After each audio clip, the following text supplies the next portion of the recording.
ఇక మా చిన్నాన్నగారి విషయానికి వద్దాం. ఇక మా చిన్నాన్నగారి విషయానికే వద్దాం.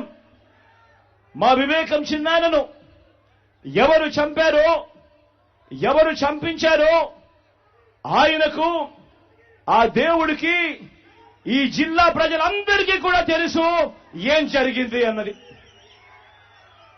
కానీ బురద జల్లేందుకు ఇద్దరు చెల్లెమ్మలను ఎవరు పంపించారో, వారు వెనకాల ఎవరు ఉన్నారో మాత్రం మీ అందరికీ కూడా రోజు కనిపిస్తూనే ఉంది. ఇంకా ఆశ్చర్యం ఏమిటో తెలుసా? వివేకం చిన్నాన్నను అతి దారుణంగా చంపి, అవును నేనే చంపాను అని అతి హేయంగా బహిరంగంగా చెప్పుకుంటూ తిరుగుతున్న హంతకుడికి మద్దతిస్తున్నది ఎవరు? మీరే రోజు చూస్తున్నారు కదా అని అడుగుతా ఉన్నాను.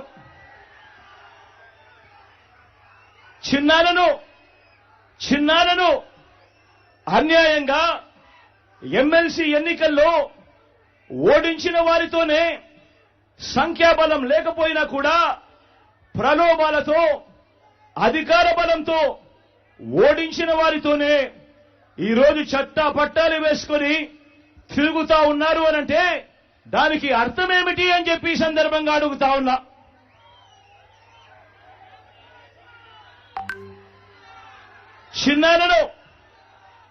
చిన్నాన్నకు రెండో భార్య ఉన్న మాట వాస్తవం అవునా కాదా? ఆ రెండో భార్యతో తనకు సంతానం ఉన్న మాట వాస్తవం అవునా కాదా? అవినాష్ అక్కడికి ఎవరు ఫోన్ చేస్తే వెళ్ళాడు వంటి అనేక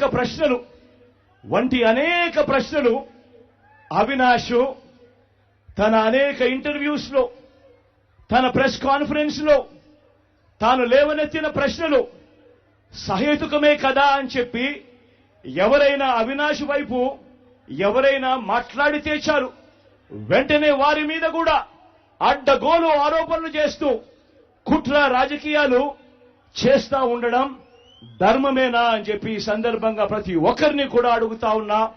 ఆలోచన చేయమని చెప్పి ప్రతి ఒక్కరిని కూడా అడుగుతా ఉన్నా. ఇలా చిన్నాన్నను ఓడించిన వారిని గెలిపించాలని తిరగడం కంటే దిగజారుడు రాజకీయాలు ఎక్కడైనా ఉంటాయా అని చెప్పి ఈ సందర్భంగా అడుగుతా ఉన్నా. మరో వంక కాంగ్రెస్ పార్టీకి ఓట్లు ఎన్నొచ్చాయి. మరో వంక నోటాకు వచ్చినన్ని ఓట్లు కూడా రాని కాంగ్రెస్ పార్టీతో,